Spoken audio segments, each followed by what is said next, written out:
Our third reading is taken from Evangelii Gaudium, the Joy of the Gospel by Pope Francis.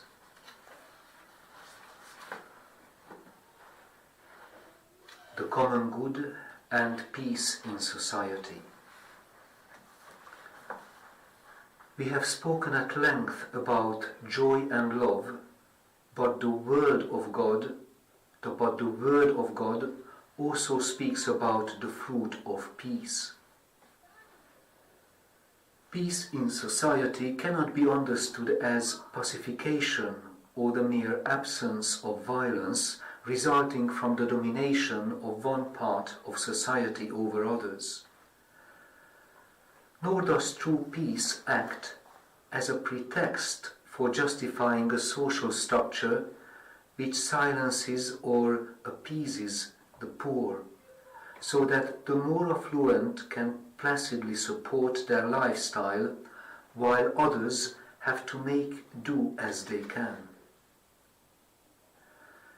Demands involving the distribution of wealth, concern for the poor and human rights cannot be suppressed under the guise of creating a consensus on paper or a transient peace for a contented minority.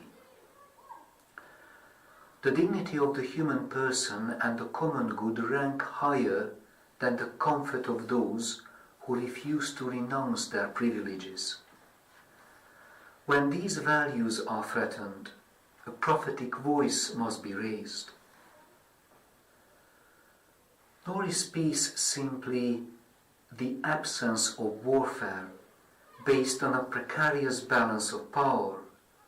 It is fashioned by efforts directed day after day towards the establishment of the ordered universe willed by God, with a more perfect justice among men.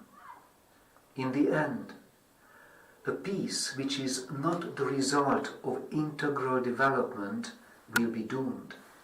It will always spawn new conflicts and various forms of violence. People in every nation enhance the social dimension of their lives by acting as committed and responsible citizens, not as a mob swayed by the powers that be.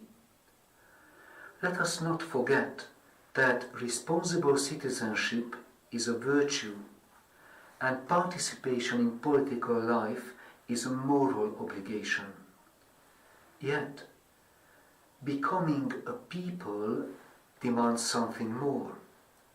It is an ongoing process in which every new generation must take part, a slow and arduous effort calling for a desire for integration and a willingness to achieve this through the growth of a peaceful and multifaceted culture of encounter.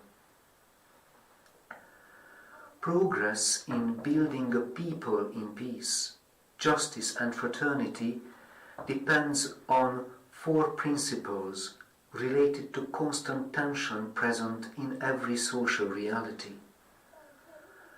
These derive from the pillars of the Church's social doctrine, which serve as primary and fundamental parameters of reference for interpreting and evaluating social phenomena.